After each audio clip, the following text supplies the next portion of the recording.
E com... Muito obrigado. Aula gravada a partir de agora. Então, sejam bem-vindos a mais uma aula do ciclo. Espero que os senhores tenham assistido às aulas passadas, em especial a do filme, A Substância. Quem não assistiu ainda o filme, é necessário que assista, porque daqui a um tempo, para avançar nas aulas sobre magia, né, com os conteúdos mais introspectivos, nós exigiremos que todos assistam o filme. Então, não para hoje, mas para as próximas aulas. É interessante que todos já tenham assistido esse filme. Ele vai ser a base, né, sobre os teoremas de magia e sobre os mistérios mais profundos, né, do que a gente vai trabalhar no círculo. Assistam a aula complementar com a análise do filme. Também foi salvo, né, ficou gravada faz umas 2 aulas mais ou menos, que a gente falou sobre esse assunto, e com muita positividade das pessoas que participaram daquela aula. Foi maravilhoso, porque cada um contribuiu aí com um aspecto do que enxergou no filme. Então, assistam o filme e a aula complementar. Na aula passada, eu também falei sobre alguns assuntos bem interessantes, falei sobre sigilos, comecei a falar sobre sigilos para vocês, e essa aula aqui vai ser um complemento, né, do que vocês podem esperar aí para as próximas. Então, nós vamos falar hoje, em especial, sobre a criança interior e vamos falar também sobre pensamento mágico e comportamento mágico, né? E sobre personalidade mágica também. Por que eu exijo que as pessoas assistam esse filme, A Substância? Para explicar um pouco mais de como funciona a mente. A magia, ela se opera no plano mental. Então, vocês sabem, conhecem a minha história, não preciso me aprofundar muito nisso. Eu comecei, desde muito cedo, a operar a magia em diversos planos da existência, né? No plano físico, no plano astral e no plano mental. O que significa que, às vezes, o mago ele tem a péssima mania de se achar o componente principal da magia, e ele não é. E é aí que eles caem. O principal componente da magia é Deus. Sem Deus não se opera milagres. Milagres é a mesma coisa que magia. Sem Deus não se opera transformação. Transformação é a mesma coisa que magia. Sem Deus não se opera cura. E a cura também é um produto da magia. Magia a gente pode definir como o ato de transformar o nosso ambiente, a nossa volta. É uma energia pessoal, que todos nós nascemos com essa energia, capaz de transformar o ambiente que a gente vive, tanto interno como externo.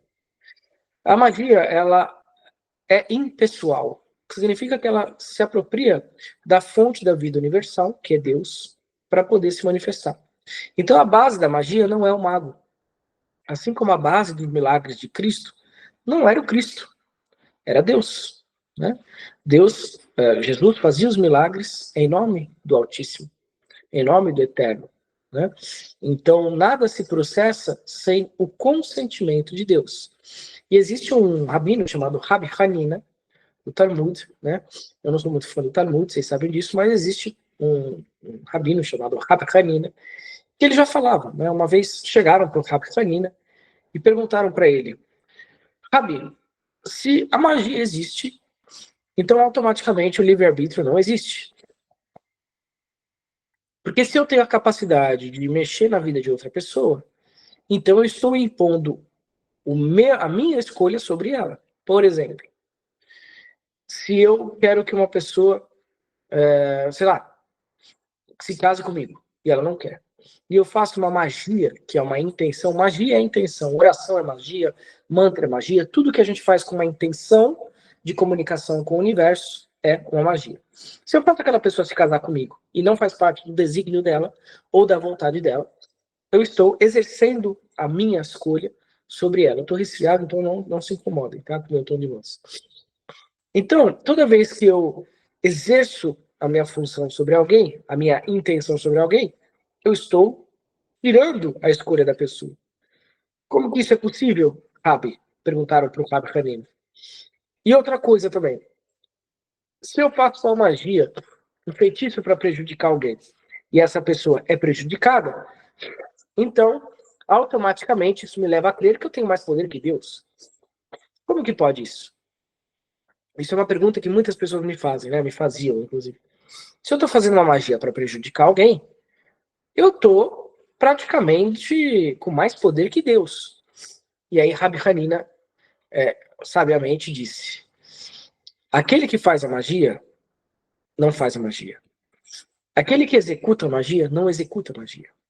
Na verdade, não existe magia sem o consentimento de Deus. Então, se aquele que é vítima de uma magia negra sofre com a magia negra, é porque Deus permitiu. E aí surgem N explicações. Pode ser para a pessoa se melhorar como indivíduo, pode ser para a pessoa enxergar alguma coisa que ela está fazendo de errado, pode ser simplesmente para ela saber que existe um mundo espiritual e procurar Deus. Seja lá qual for a variante, em todas essas variantes, Deus, que está acima de tudo, é que consente se a magia vai funcionar ou não. Então, em última instância, o poder da magia não é do mago. Isso é uma falsa ideia atribuída a magos que supostamente são magos e não são crianças, são dementes, são debilóides, né? Que dizem que o centro da magia é o mago, que o mago pode fazer o que quiser com magia, porque a magia é imoral, amoral. Na verdade, se Deus não consentir, nada acontece. Esse é o grande paradoxo. Então, nenhuma magia vai pegar em você, ou você também não vai conseguir fazer nenhuma magia sem o consentimento de Deus. Essa é a primeira lei da magia. O Senhor da vida, o Senhor da energia vital, o Senhor da unidade, de onde tudo abunda. Sem o consentimento do Eterno, não existe magia. Tá? Então, não se achem tão empoderados a ponto de abandonar a Deus ou abandonar a verdade da fé. Isso não é possível. O mago, ele é um adorador do Senhor. Ele é um adorador de Deus, no sentido de que ele sabe que qualquer poder que se manifesta dele, através das mãos dele, vem do Eterno e tem que estar consentido com os desígnios do Eterno. Essa é a primeira lei. Uma outra dúvida que eu tenho bastante, que as pessoas me apontam bastante, é se magia é idolatria ou se ela está proibida, natural ou na Bíblia. O que se proíbe na Torá e no Tanakh, né, e no Novo Testamento, é a feitiçaria. Aquela melhor tradução é para feitiçaria. A feitiçaria é uma forma de você se comunicar com os mortos, uma forma de você se comunicar com entidades a fim de coisas pessoais e pequenas do ego. O que se proíbe no Tanakh, na Torá e no Novo Testamento é conversar com os mortos no sentido de pedir para eles conselhos ou acordos ou trabalhos diversos. Isso é proibido. Por quê? Porque quando você está falando em magia, você está falando em algo superior. Você está falando em se comunicar com energias que também estão debaixo do selo do Eterno, estão no pleroma. Então, magia não é feitiçaria, não é bruxaria. Magia, você não presta culto a nenhuma entidade. Você não faz reverência a nenhuma divindade. Magia, você não vai pedir coisas para o teu eguinho fraco, imundo. Magia, você não vai perguntar sobre o seu namorado, sobre o seu marido, sobre o seu trabalho. A magia é, por definição, a iluminação do ser humano e a sua conexão com o eterno. Então, o mago, ele se dedica ao trabalho alquímico e ele se dedica a se transformar no selo vivo do Espírito Santo e de Yeshua, de Jesus, na Terra. Ponto final. O que foge disso é feitiçaria, é bruxaria. Falar com um morto, por exemplo. Um morto que foi um personagem humano, que viveu, que teve suas dores e que hoje está no plano astral, porque ele se recusa a reencarnar, ele se recusa a seguir o seu caminho. Isso é feitiçaria. Agora, um mago que faz uma magia, que não tem divindades, não tem idolatria, não tem culto, não tem reverência, ele apenas usa símbolos. Símbolos. Ele não está prestando culto. Ele não está reverenciando outro nome a não ser Deus, Hashem. Esse não está praticando idolatria. As pessoas têm que saber separar as coisas. Jesus, por exemplo, é o grande mago. Ele foi um grande mago, assim como Salomão antes dele, só que Jesus completou o trabalho de Salomão. Jesus É como se ele tivesse passado a última etapa, coisa que Salomão não conseguiu. Salomão caiu, ele se vislumbrou com o poder. Então ele não foi totalmente um mago completo. Jesus foi. Jesus completou o trabalho alquímico. Então, Jesus era um mago. Por que ele era um mago? Porque ele transformava a realidade das pessoas. Né? Ele praticava curas, ele praticava banimentos, ele praticava a abundância, a prosperidade. A prosperidade, a abundância saía, jorrava das mãos de Jesus. Ele multiplicou os peixes, ele multiplicou os pães. Coisas que hoje, para nós, é uma coisa banal. Mas há 2000 anos atrás, creia você no Jesus histórico ou creia você no Jesus simbólico, não importa se você acredita no Jesus que existiu ou no Jesus simbólico, para mim tanto faz. Mas creia você em qual versão você acreditar de Jesus. Há 2000 anos atrás, um cara conseguiu multiplicar peixes e pães que custavam muito caro, né? Muito caro, caríssimo. Muito mais do que hoje em dia. Então, isso significa que ele tinha controle da própria prosperidade. Se ele quisesse, ele fazia assim. E ele seria um rei. Né? Então, a magia estava presente em todo o Novo Testamento. Jesus afastou as tempestades, controlou o elemento ar. Jesus abrandou as águas, né? Andou sobre as águas, controlou o elemento água. Jesus batizou com o fogo do Espírito Santo, ele controlou o fogo. Jesus multiplicou os pães, elemento terra. Ele é um grande mago, né? Tanto que ele é muito relacionado com o pentagrama, a estrela virada para cima, tá? Que simboliza o ciclo cósmico de Vênus. E Jesus, além de tudo, ele falava em linguagem simbólica, que é coisas que todos os magos fazem, né? Então, o magista, ele nunca é um idólatra, ele não cultua as forças do ego, ele não faz trabalhos em troca de coisas pequenas e banais, e ele não mexe com entidades mortas. Ele mexe com energias vivas do pleroma, né? Daquilo que está com Deus, em unidade com Deus. Então, no grande diagrama da existência, se a gente puder separar hierarquicamente, Deus e seus anjos, seus tronos, né? Deus e seus Elohim, eles são uma unidade e eles estão acima do pleroma. E existe um véu, e abaixo do pleroma são entidades, são forças da natureza que não são necessariamente sagradas, são forças que estão um pouco acima de nós, mas não são sagradas.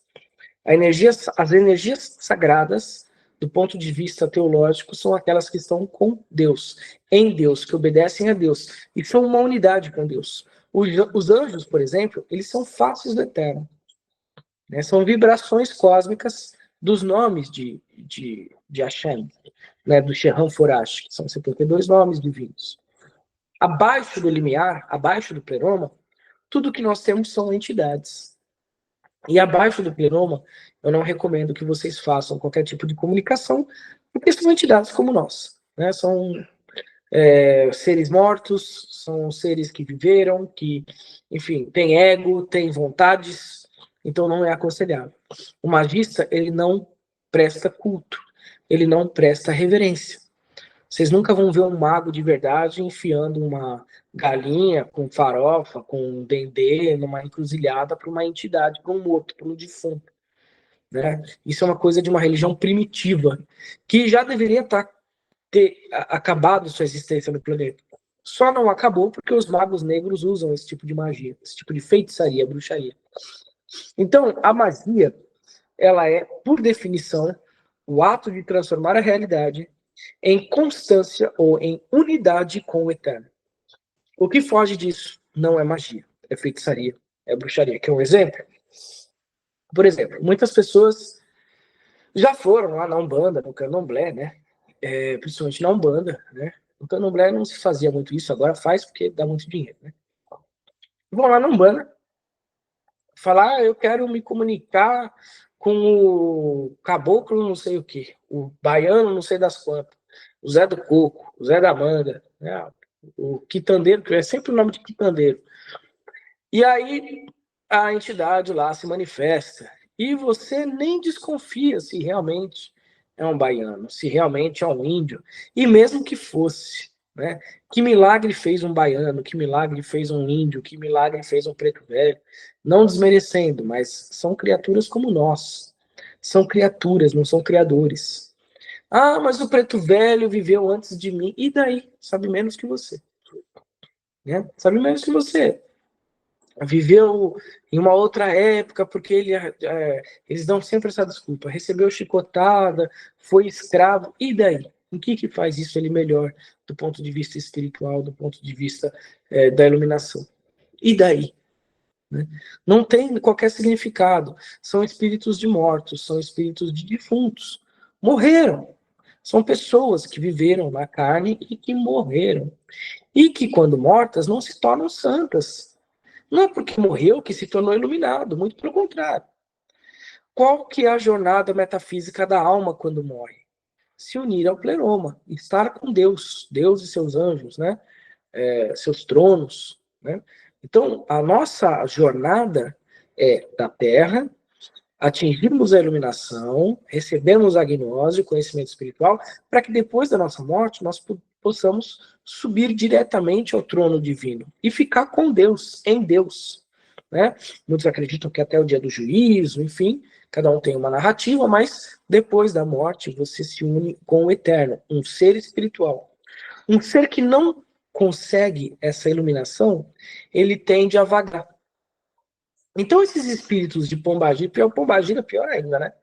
Que eram meretrizes, eram prostitutas, elas mesmas falam. Né? Pode reparar que essa mulherada aí com Pombagira nunca arruma marido, nunca consegue ter casa, nunca consegue ter família. Porque é uma grande enganação, né? São as Lilim, são as demônias de Lilith, de Jezebel. Então, a Pombagira, o Caboclo, o Preto Velho, tudo isso são arquétipos, são personagens da semiótica, da simbologia brasileira, que são presentes na nossa cultura e são utilizadas como máscaras para demônios, para entidades caídas, para mortos. Às vezes não são nem demônios, são espíritos de mortos. Então, o cara morre, né? Ao invés dele seguir o seu ciclo, seja de reencarnação ou seja do pleroma, ao invés dele seguir o seu ciclo na espiritualidade, ele fica vagando. Ele fica vagando. E é o que acontece. Quando a gente morre, nós temos algo chamado luz astral. É como se fosse uma bateria. Depois que acaba a nossa luz astral, né, a nossa energia vital enquanto almas, ou a gente vai para as dimensões superiores, ou nós vamos para o reino do eterno, e de lá nós não voltamos, ou nós vamos diretamente para o pleroma, para Deus, ou nós reencarnamos. Esses espíritos, né, Exu, Pombagira, Baiano, Caboclo, não sei o que, são uma infinidade de nomes, né? Eles não têm luz astral, eles não têm energia vital. Então eles precisam ir nos terreiros, coletar energia vital através de sangue, de animais, de frutas, de tabaco, de uma série de ingredientes que têm energia vital, para eles poderem se sustentar no plano astral sem precisar reencarnar. É como se fosse uma bateria. Você hoje, vamos supor que você hoje desencarna, você morreu, e aí você vai para o plano astral. No plano astral, você tem um tempo ali de existência. Você não vai ficar para sempre no plano astral. Você tem um tempo, né? Você tem uma quantidade ali de energia vital que vai te deixar vagar um tempo no plano astral. Depois, a sua alma, ela tem dois destinos. Ponto final. Ou ela reencarna, ela vem para os mundos inferiores, né? Ou ela vai para os mundos superiores. Ou ela vai para os mundos inferiores, daí vem a noção do inferno, o inframundo, ou ela vai para baixo, na nossa dimensão, ela reencarna aqui ou vai para outras piores, né, mais para baixo, ou ela vai para dimensões superiores, até conquistar o seu espaço no pleroma, se une com Deus. A alma não fica vagando para dar consulta, para estar lá no terreiro, para estar lá recebendo a oferenda. As almas que fazem isso é porque elas estão vagando. E aí, obviamente, elas não vão falar isso no terreiro, elas vão falar que não, que é um índio com muita sabedoria, que é um índio lá, o caboclo, que viveu muito, é o caboclo das 7 encruzilhadas, é o caboclo da ventania, é o caboclo da montanha. E a vida dessas pessoas, pode reparar, está sempre no prejuízo. Né? Esses macumbeiros, essas macumbeiras, eles conseguem uma coisa na vida e daqui a pouco perde. Aí faz lá a oferenda de novo, aí consegue, aí daqui a pouco perde de novo. Eu sei isso, porque eu vivi isso. né? Então você vive numa religião de barganha, de troca o tempo inteiro. Não tem nada fixo, não tem nada sólido e não tem nenhuma transformação pessoal. Você está sempre aí, ó, dá que eu te dou, dá que eu te dou, dá que eu te dou. Então, de onde que vem esses cultos, né, de matriz africana? São religiões primitivas, de povos primitivos, tribais, né, que enxergavam divindade no vento, na água, no trovão, e eles, como uma forma de cultuar essas forças, faziam oferendas. Né? Não estou aqui para julgar se é certo ou errado, estou dizendo que é uma coisa que já passou. Né? Depois que o selo, depois que o Logos encarnou, que é Jesus, depois que o Logos encarnou e se manifestou no nosso mundo, as leis pertencem a ele, não tem mais as velhas leis. Nem o sacrifício no primeiro templo tem mais. Né? Então são religiões primitivas, que eu entendo que tiveram o seu papel, né, antes do Cristo. Mas depois do Cristo, depois que o Logos se fez presente em carne, que Deus mandou o Logos para a gente poder entender a fórmula, a lição e o ensinamento que permeia o universo, essas religiões se tornaram primitivas. Como que vocês podem ter certeza disso? Pega a África. A África, com, sei lá, 5.000 anos, foi colonizada. Foi colonizada. Se macumba fosse boa, se magia fosse boa, a África não teria sido colonizada, né? Os negros não teriam sido vendidos como escravos, os índios ainda estariam no controle do Brasil, né? Porque todos esses povos faziam feitiçaria, faziam magia, né? Eu costumo até brincar que o time da Bahia ia ser campeão mundial, né? A África não ia ter fome. Então, essas feitiçarias, essas bruxarias, elas fazem parte de ritos primitivos que não têm mais o mesmo peso, a mesma importância, a mesma luz dentro das egrégoras espirituais que existem. Né? Assim como um dia, pode ser que nenhuma religião fique aqui. Pode ser que nós sejamos civilizações sem religião, só espiritualidade. Pode ser que a gente chegue num estágio de consciência que as religiões são destituídas de qualquer valor. Nós nos tornamos seres espirituais. Pode ser, né? Não descarto essa possibilidade. O fato é que essas religiões, onde você tem que colocar farofa junto com uísque, junto com sangue, junto com charuto, são primitivas, são coisas de pessoas que estão ainda evoluindo, né? Estão em processo de amadurecimento, ainda não chegaram à realização pessoal do que é a verdadeira magia, né? Bom, enfim. Então, o mago, ele não contata espíritos de mortos. Ah, mas pode ser o Exu, pode ser a pombagira, pode ser o índio. Ele não contata espíritos de mortos. Porque nós encaramos, nós magos, os magos cristãos, né? Nós encaramos que se aquele personagem morreu e é hoje um fantasma no plano astral, um espírito no plano astral, das duas uma. Ou ele não seguiu o seu ciclo reencarnatório, ou ele não subiu para o pleroma. Ele está vagando. E se ele está vagando, a probabilidade dele estar ali se fazendo passar por um índio, por um preto velho, por uma pombagira, e ser, na verdade, um caído, é muito grande. Ainda que de boas intenções. Né? Então eu não duvido que existam espíritos que se manifestem aí nos terreiros e queiram realmente ajudar a humanidade. Né? Não duvido. Mas de boas intenções, o inferno está cheio. Por quê? Porque se fossem espíritos que tivessem uma iluminação espiritual de fato, já teriam ido com Deus ou já teriam seguido seu caminho na roda reencarnatória. Então nós não trabalhamos com espíritos de mortos. Né?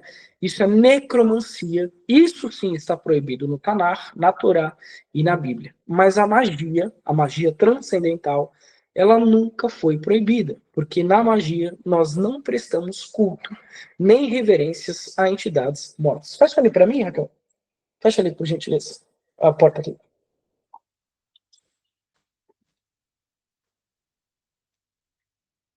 Essa aqui. Então, o mago ele tem que ter essa noção quando ele estiver ingressando no caminho da magia crística, da magia cristã. Outra coisa, o mago ele tem que selecionar sempre suas amizades. Vou voltar a retornar, vou voltar a falar disso, né? Estou retornando a falar disso, porque o mago ele não se mistura com seres inferiores, né? Quem são os seres inferiores? Seres destituídos de qualquer noção da evolução. O homem, ele tem um ciclo de encarnação, então ele vem da espiritualidade para a matéria, e nós estamos agora fazendo o caminho oposto, de retorno à casa do Pai, da matéria para a espiritualidade. Nós seguimos um círculo, a Ouroboros, certo? Então nós viemos da casa do Pai para a matéria, que é a queda do Éden, e nós vamos retornar da matéria para a casa do Pai, que é o ciclo de evolução espiritual. Tá? Até que algum dia o universo novamente se manifeste e nós façamos a descida novamente. Daqui, né, zilhões de anos, né, incontáveis aeons. Então a consciência humana, ela é o que Blavatsky chamava de Manvantara e Pralaya.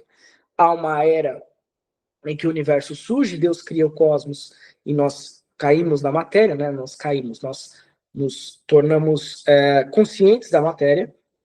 E há uma fase onde o universo volta de novo para Deus e tudo se retrai para dentro do pulmão divino. A gente dá essa explicação, né, para os neófitos de que o universo funciona conforme a respiração. Então, quando Hashem, ele expira, o ar sai de seus pulmões, o hálito, Ruach HaKodesh, ele forma o universo. E quando Hashem inspira, então ele puxa o ar para dentro e todo o universo se retrai de novo ao pulmão divino. Né? A gente dá sempre essa lição para poder ilustrar na cabeça da pessoa. Então nós estamos cumprindo agora uma missão de retorno à casa do Pai. Nós vamos retornar para a unidade de onde nós saímos. Queiram os esquerdistas ou não. Né? Nós vamos atropelá-los, porque não tem como segurar a evolução espiritual. Ela é algo que é imprescindível, né? Os satanistas esquerdistas, eles queriam atrasar essa evolução, né? O próprio Marx fala sobre isso. Nós temos que aprisionar o homem na matéria, através dos instintos, através do controle da mídia, né? A sinagoga de Satanás, que eu falo sempre, os Rothschild, Rockefeller. Então, a missão deles é atrasar e prender o homem na matéria. Mas não tem como, porque o impulso da onda de vida vai fazer a gente evoluir de novo.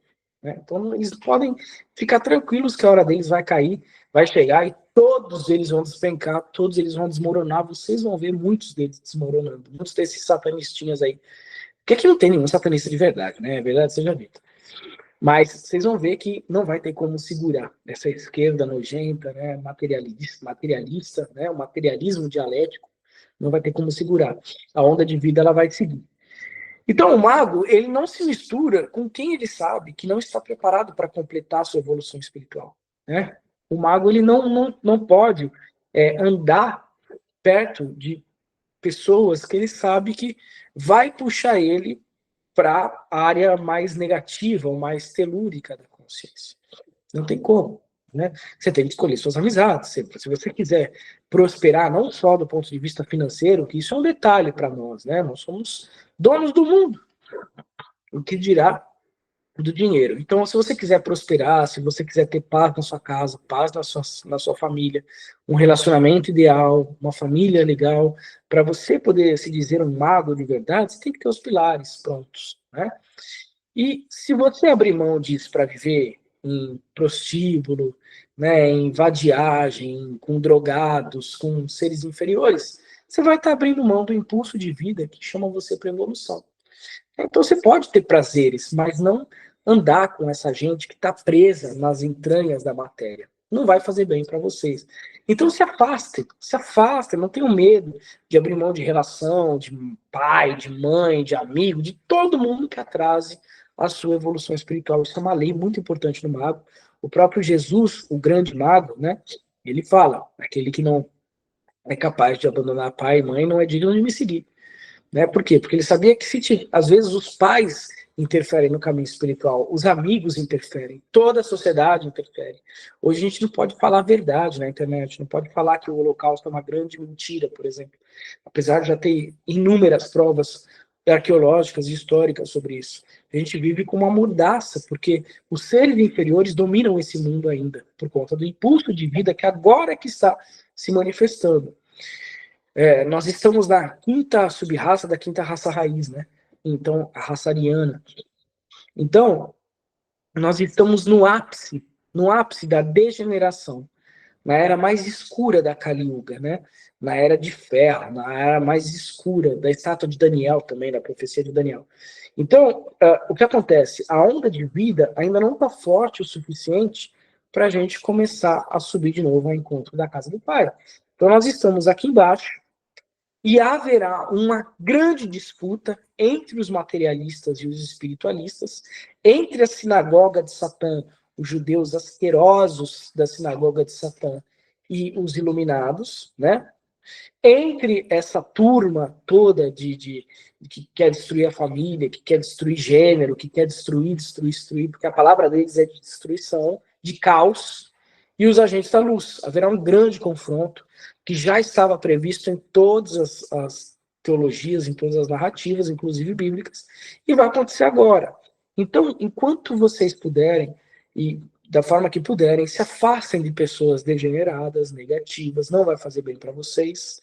Né? E, principalmente, existe um código de ética dentro da magia de que um não pode trair o outro, um irmão não pode trair o outro. Porque se você trai as pessoas que estão do seu lado, você trai qualquer um, inclusive a Deus. Então, outro código de magia muito importante para nós é a fidelidade. Nós não aceitamos magos que traem suas esposas, por exemplo. Porque se ele não controlou os seus instintos e trai uma pessoa que dorme do lado dele, na cama dele, o que dirá ele faz com os irmãos da ordem, né? E com as irmãs da ordem. Então é muito importante seguir uma cartilha moral e ética.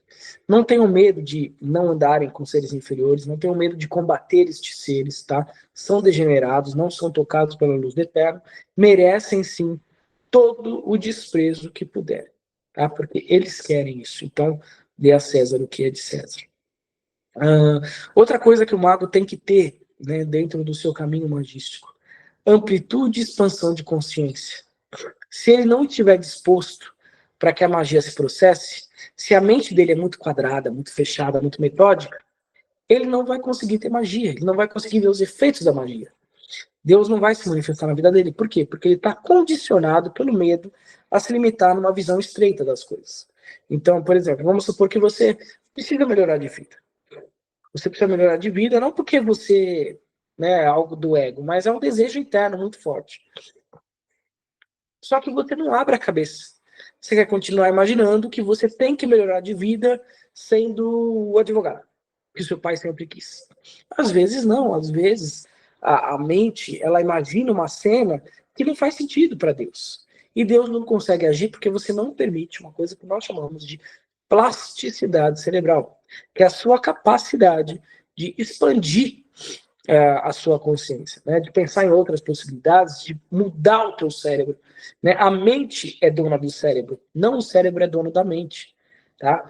Eu vejo muito isso nessas doutrinas materialistas do comunismo, né? O materialismo dialético.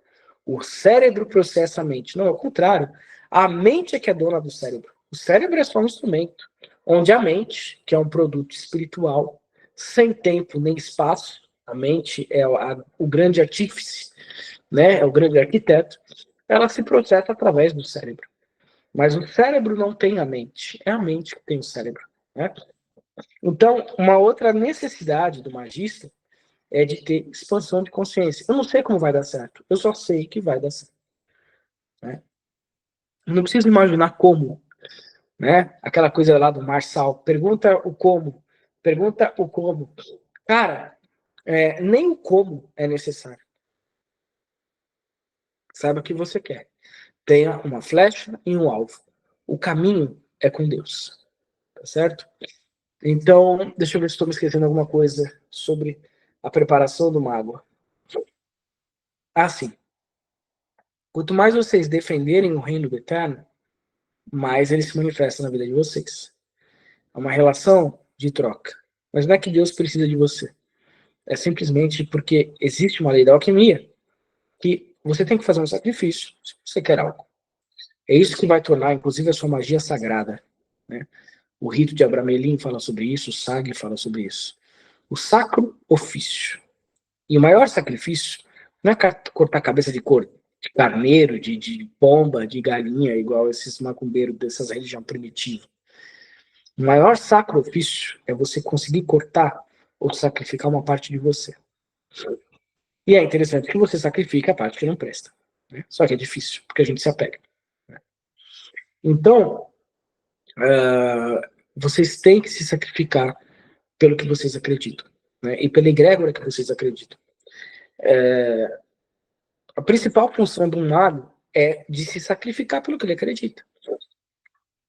Então, se você se sacrifica pela sua egrégora, se você faz o possível para manter a chama acesa da sua egrégora, da sua ordem, da sua fraternidade, da sua irmandade, das coisas que você leva no seu coração, todas essas forças que estão no nome de Deus, todos esses anjos vão vigiar por você. Todos os antigos magos cristãos que hoje estão lá no Pleroma, junto com Deus, Jesus, né? Sanat Kumara, todos eles vão olhar por vocês. Então, é aquela frase, é dando que se recebe. Porque você não chega hoje na magia e faz uma aliança do nada, tem que ter história. E essa história se dá com envolvimento e com laços. Eu vou pedir agora para o Frater. Frater, tá aí? Aqui.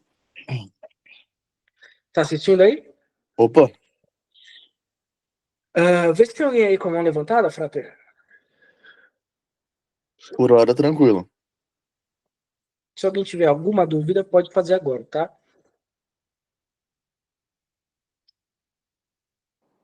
Primeiro levantem a mão aí e a ADM já vai autorizar que vocês falem.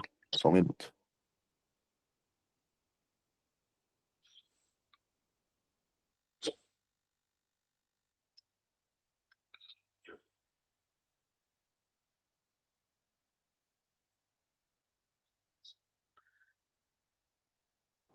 Nenhuma mão levantada. Ok. Acho que o pessoal tá sem dúvida. Isso é muito bom. É sinal de que entenderam, né?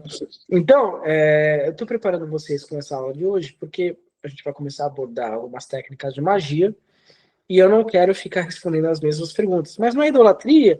Mas a Bíblia não condena? Mas eu já respondi hoje. Você assista essa aula de novo para ser respondido quanto às suas dúvidas, tá? Basicamente basicamente aquilo que você tem que realizar ou aquilo que está no seu coração vai se manifestar. E a magia é uma forma, uma ferramenta de se manifestar mais rápido. Não significa que você está hackeando, que você é mais esperto que Deus. Ele está no controle de tudo. É simplesmente uma forma diferente para manifestar aquilo que vai se concretizar ou aquilo que você tem ideia de que se manifeste. Então, por exemplo, através da oração, você conseguiria manifestar? Não sei. Tem muita gente que a oração funciona. Tem outras pessoas que são mais figurativas, simbólicas. Apesar que uma boa oração é magia e é uma magia fortíssima. Mas tem gente que gosta de envolver o cenário, o corpo. Por isso que as igrejas hoje abordam isso, né? Se você for ver, todas as igrejas, inclusive protestantes, a igreja católica, com um monte de ritos, de liturgias, aquilo é magia. Quando você dá o corpo de Cristo para alguém comer, quando você dá o sangue de Cristo para alguém beber, você está praticando alquimia. Qual que é a intenção de você consumir a hóstia e beber o vinho? Você se tornar um com Cristo, com o corpo de Cristo, o sangue de Cristo. Né? Então, o corpo simbolizando o elemento terreno e o vinho, que é o sangue, representando o elemento espiritual. Né? Então, é a alquimia da terra, do corpo com o espírito. Isso existe em todas as igrejas. Né? Só que ela muda um pouco a liturgia. Tem igrejas que vão dramatizar. Vocês já viram igrejas que fazem teatro? Estão fazendo teatro, né, das pessoas ali dramatizando uma cena da Bíblia. O que está acontecendo ali? Uma magia. Um teatro é uma dramatização. Ele usa símbolos, ele usa arquétipos. É magia. A rosa, o banho de rosa branca lá. Magia, você está usando um elemento mais ali, dramatizando. Então, deixa eu ver o que mais o pessoal sempre fala.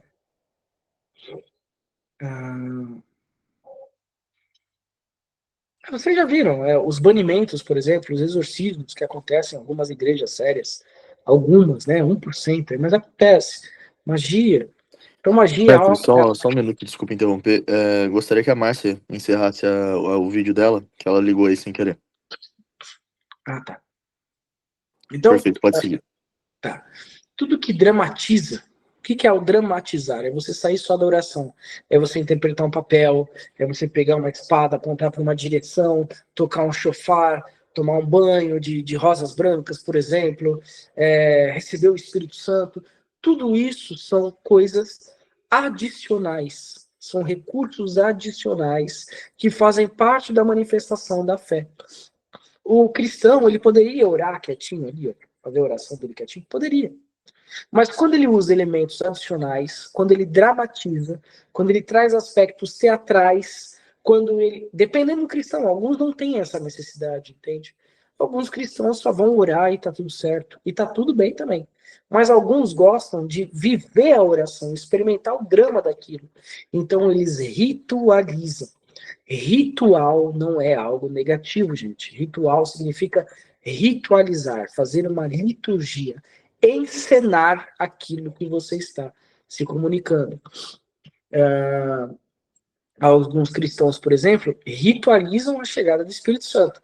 Eles dançam, eles rodam, né? Eles têm experiências metafísicas. Outros, por exemplo, começam a falar em línguas. Isso também é magia. Você está dramatizando, você está saindo só da oração e você está indo para um aspecto mais vivo da religião, vivo da religiosidade. Você está dramatizando, ok? O áudio está ok? A Júlia está falando aqui que travou. Tá tranquilo. Voltamos? Tá perfeito, não chegou a travar, não. Acho que foi alguma oscilação de Beleza. internet aí. Então, fica aqui a aula de hoje, uma aula mais rápida, só para a gente conceitualizar do que vocês vão ver a partir de agora. Espero que não tenham mais dúvidas quanto à magia e dúvidas enquanto à blasfêmia, heresia da magia. Na magia, nós não vamos trabalhar com invocação de entidades, não vamos trabalhar com nada que seja fora da Tanakh e fora da Torá e fora do Novo Testamento. Alguma dúvida, Murilo?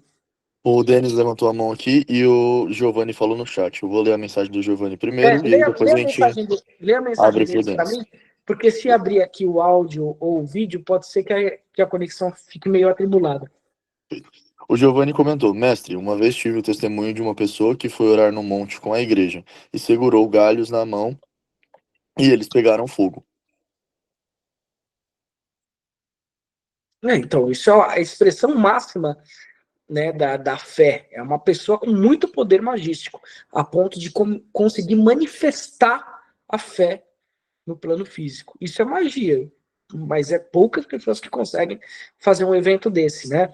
Alguns gurus na Índia, como por exemplo o Sai Baba, ele conseguia multiplicar o incenso. Ele ficava tirando incenso e mais incenso, pó de incenso do vaso, lá orando e tirando mais incenso e mais incenso, e não parava nunca de sair incenso.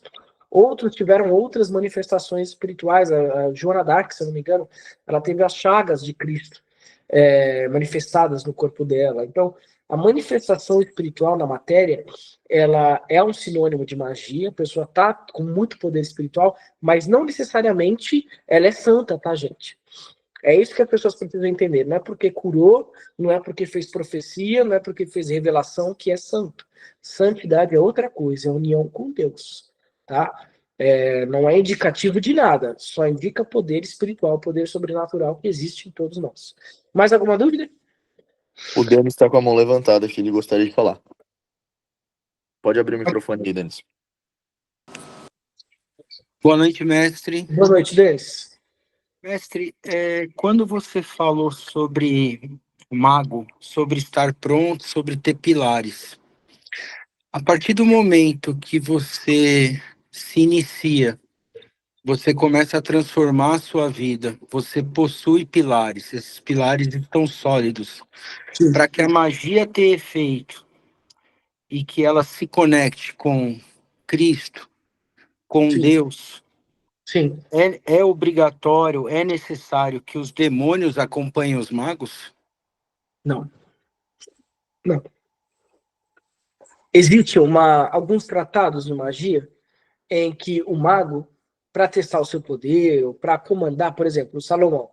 Salomão, quando ele vai criar o primeiro templo, ele tem ali conexão com Deus. Ele tem ali sua fé em Adonai, eles estão juntos na unidade. mas ele invoca um demônio, um djinn, chamado Asmodeus. E aí, gente, demônio para nós tem uma conotação bastante negativa, né? Recheada com uma carga muito negativa. Mas um demônio significa apenas ser um agente da natureza. Ele pode ser usado para algo positivo ou para algo negativo. O que vai dar... Pede para a Júlia parar de me mandar mensagem aqui, porque tá chamando aqui o Telegram, Murilo. Então, os demônios, os djinns, os daimons, eles não são necessariamente algo ruim, mas eles também não são bons. Então, Salomão, quando ele vai construir o primeiro templo, ele invoca um demônio chamado Asmodeus. Veja só, ele não cultua Asmodeus, ele não presta reverência a Asmodeus, ele estava com todos os aparatos, então, o sigilo, o certo, os cânticos de Deus, né? Ele estava na presença de Adonai. E aí Deus possibilita que Salomão comanda um demônio. Ele poderia construir de outra forma um templo? Poderia. Ele poderia ficar ali orando, ele poderia seguir vários cursos. Mas ele, na sua sabedoria, procurou invocar uma entidade ali para construir as pedras. Então, o processo de lapidação do primeiro templo, quem lapidou foi Asmodeus. Isso está relatado em obras, né, o próprio Alcorão, até que é fora da Bíblia, está relatado no Talmud, no Tratado de Berachot, se eu não me engano, no Gitin 68, e também no Alcorão. É estranho para nós, né, um mago cristão invocar um demônio, porque a gente tem aquela noção de Hollywood que a gente invoca para adorar, para baixar a cabeça, e não é isso. Um mago cristão, ele tem autoridade, eis que vos dei autoridade. Né, todo mundo lembra desse excerto. O mago, ele tem autoridade para comandar um demônio, assim como Jesus fez. Jesus teve autoridade lá perante Legião e falou, ide. E o demônio foi e obedeceu. Então, se você está invocando um demônio para fazer ele te obedecer, é uma coisa. Você não está cultuando, você não está fazendo pacto, você não está fazendo aliança, você está impondo a sua vontade sobre ele. Faça tal coisa. Faça tal coisa. E ele vai ter que fazer, porque você tem a autoridade espiritual. Também não é qualquer pessoa. Não adianta uma pessoa que não está em Cristo, não tem Deus no coração, não tem nada dentro dela de positivo, nunca teve sua conexão com Deus, não fala nem o nome de Jesus dentro da casa dela, querer invocar um demônio. Não, isso não funciona. Ela vai se lascar, ela vai ser destruída, ela vai ser derrotada. Agora, quando a pessoa cumpre os requisitos, ela tem autoridade espiritual para fazer isso. Agora, todo mago precisa invocar demônios? Não. Tem magos que trabalham, por exemplo, só com a energia crística. Tem magos que trabalham só com as energias planetárias, planetas. Tem magos que trabalham com as forças dos símbolos, né? Então, os sigilos, os símbolos. Agora, eu digo uma coisa: nenhum mago vai trabalhar dando a sua cabeça para a entidade, ou adorando, ou prestando reverências a nenhuma entidade. O que ele faz são comandos para essas forças da natureza. E não é obrigado um cristão chegar aí, fazer isso, né? Eu sei que hoje na sociedade as pessoas acham muito estranho, por isso que isso é um conhecimento reservado. As pessoas ficam assim, nossa, mas eu posso ser cristão e invocar um demônio? Pode. Salomão fez isso, mas ele fez quando ele teve autoridade espiritual para tanto. Tá certo, então, mestre, muito obrigado. Obrigado, Denis. Prater? Bom, não tem mais ninguém como levantada, só uma coisa, pessoal. O mestre costumava falar muito, que é o seguinte: magia, ela é esforço, vai de cada um. É uma busca. Então, não se debrucem na comodidade de ficar tirando dúvidas bestas. Pesquisem, se esforcem, garantam que esse conteúdo já não foi passado.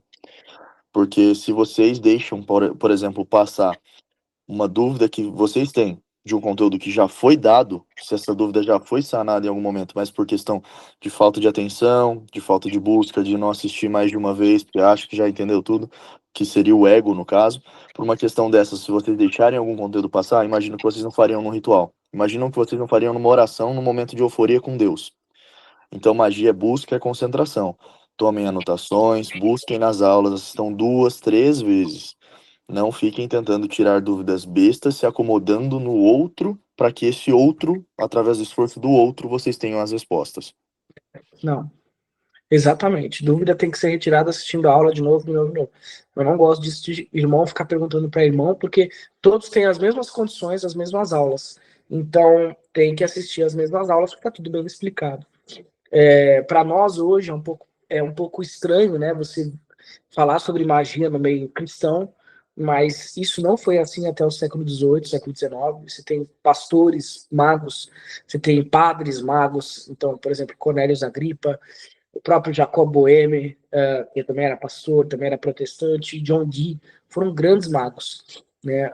Só que é o seguinte, a magia cristã, em especial a clavícula de Salomão, ela deve ser lida, praticada, entendida por pessoas que fazem parte de um grupo seleto, né? Porque senão ela cai aí como uma ferramenta de alívio imediato, e ela não é isso. Ela tem um propósito transformativo. Então, pode praticar magia? Pode. Pode colocar um demônio para trabalhar para ele? Pode, desde que ele tenha autoridade espiritual. Primeiro com Deus, com Jesus, aí sim ele pode exercer a sua influência, subjugando e comandando um demônio.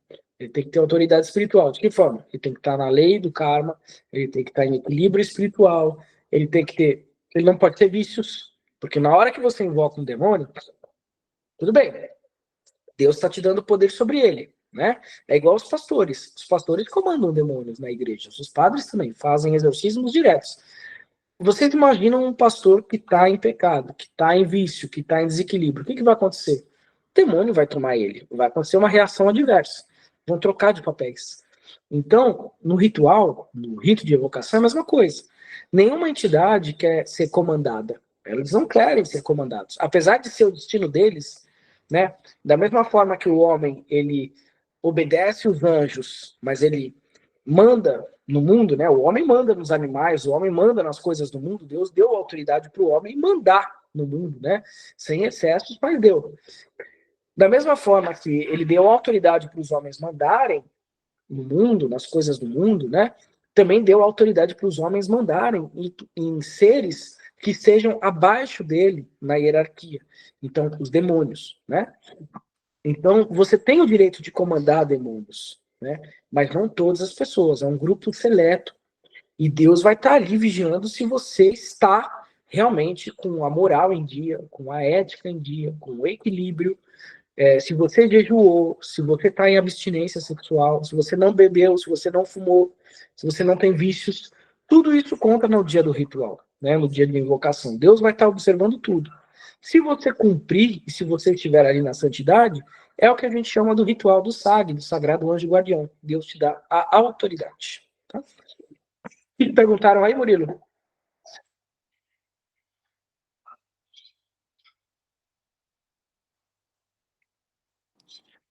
Mestre, o Murilo não tá aqui assistindo a aula, ele justificou hoje, mas o Zenit, ele mandou um boa noite e ele perguntou em relação a Bafomé. Isso é uma dúvida que já pode ser tirada? Eu acredito que os Não. probantes não têm acesso a tal conteúdo ainda. Sim. Então, perfeito. Eu acho que não temos demais dúvidas. Alguém gostaria de levantar a mão? Frater, eu acho que eu vi um chat aqui passando. Foi desse aluno que estava perguntando sobre o Bafomé em específico. Sim. Não, hoje não. Falaremos sobre esse assunto. Bom, fico por aqui. Espero os senhores na semana que vem. Lá pela quarta-feira temos aula já do assunto introdutório de magia. Fiquem com Deus, protejam o círculo, sejam um círculo e até a próxima.